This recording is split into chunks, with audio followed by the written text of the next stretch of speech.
코로나는 어떤 걸 우리한테 가르쳐 줬냐면 어떤 특정한 재난이 일어서 우리가 사람들하고 만나지 못하고 연락 못하고 그런 위기가 닥치면 제일 약한 사람이 누구냐?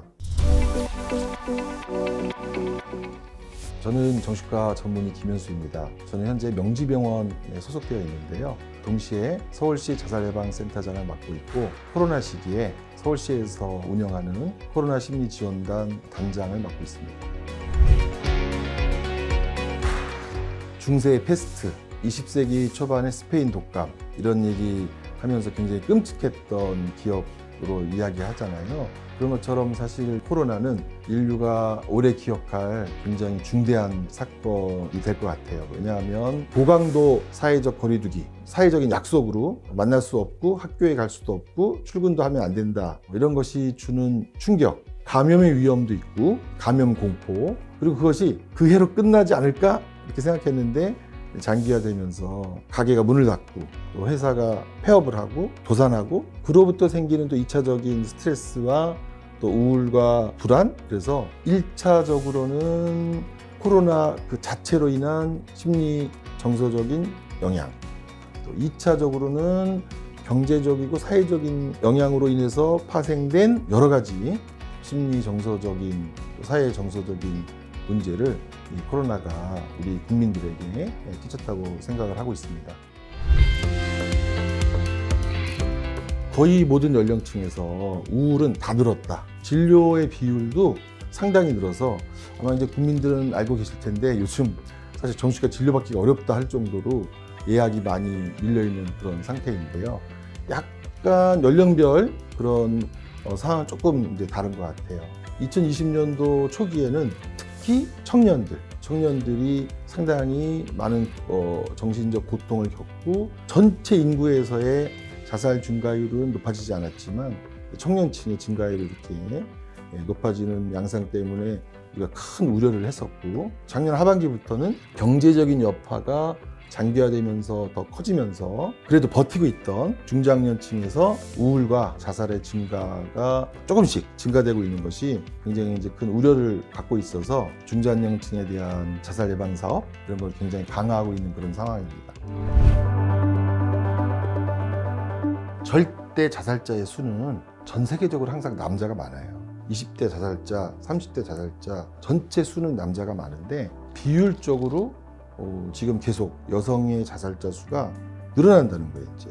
그리고 코로나 시기에 그 비율이 압도적으로 여성이 늘어났다. 코로나 시기에 20대 여성의 자살자 수도 증가했고, 그러니까 당연히 이제 비율도 급격히 증가하죠. 그래서 이제 코로나는 어떤 걸 우리한테 가르쳐 줬냐면 어떤 특정한 재난이 일어서 우리가 사람들하고 만나지 못하고 연락 못하고 그런 위기가 닥치면 제일 약한 사람이 누구냐? 젊은이들이 제일 약하다. 왜냐하면 코로나 시기에 가장 빨리 해고된 분들이거든요. 그 중에도 약한 사람이 누구냐? 여성이다. 특히 이제 비정규직, 기술이 없는 비숙련, 대학을 나오지 않은, 주거가 불안정한 이 그룹이 제일 약한 사람이다라고 하는 것을 저희한테 가르쳐 줬고, 적어도 다음에 이런 팬데믹으로 사회적 거리두기를 할 때는 가장 취약한 계층을 보호하기 위해서 정부가 또는 지자체가 어느 시기까지는 대신 급여를 지불할 테니 고용을 어느 시기까지는 유지하도록 해라. 이런 대책이 세워진다면 젊은이들의 죽음을 예방할 수가 있겠죠. 지금 크게 이제 세 가지가 어느 나라나 이슈인데요. 첫 번째는 코비드가 과연 그냥 감기인지 아니면 다른 후유증이 있을지 이런 거에 관해서 국민들도 관심 있고 의료진도 관심 있고 정부도 상당한 관심을 기울이고 있는 것 같아요. 왜냐하면 이게 우리가 처음 겪는 일이어서 어떤 후유증을 시간의 경과에 따라 가질지 서로 얘기하지 않으면 진짜 모르거든요. 지금 건망증이 생겼다는 분도 계시고 아무 이상이 없다는 분도 계시고 브레인 포그라고 해가지고 코로나 앓고 난 이후에 결정장애가 생겼다. 이런 분도 계시고, 다양한 이런 후유증 문제가 첫 번째 지금 이슈가 되고요. 두 번째는 이제 일상생활로의 복귀가 다 이루어지고 있는데 일상생활로의 복귀가 이루어지면서 약간 심리학적인 표현으로 하면 정상성 논쟁이 있어요. 이렇게 안 나가다 보니까 안 나가는 대로 하자. 해보니까 되지 않더냐. 아니다, 주 5일제로 가야 된다. 원래 하던 대로 하자. 재택근무가 좋다. 재택근무 별로다. 여러 논쟁이 있고, 코로나 이후에 정상 복귀하면서 생기는 소위 말하는 정상 복귀에 관한 사회적인 이슈들이 또 지금 다 논의가 있고, 세 번째는 어느 사회나 경제적인 복귀와 함께 벌어지는 여러 이슈가 또 사회적, 심리적인 여러 가지 영향을 미쳐서 경제, 사회적 복귀, 생활과 일상의 복귀, 그리고 후유증, 이게 지금 코로나 이후에 심리, 건강 이런 것과 관련된 이슈라고 정리가 되고 있습니다. 서양에서는 이미 복귀 후에 싸움이 늘었대요, 아이들 사이에. 그런 리포트가 나오기 시작했어요. 왜냐하면 안 만나다가 만나면서 자기 중심적으로 생활하다가 단체로 지내야 되니까 충돌이 많은 거죠. 두 번째는 어른들도 그렇다는 거예요. 어른들도 갈등이 심해졌다. 왜냐하면 코로나 시절에 술도 안 먹고 빨리 집에 가던 패턴이 굳어진 사람이 있고, 오랜만에 만났는데 그냥 들어가냐? 그래가지고 나 그냥 들어간다 했더니 친구가 변했다. 너 어제 그냥 들어가니 너 친구 맞아? 뭐 이러면서, 쉽게 말하면은 코로나를 겪으면서 변한 사람들이 있어요.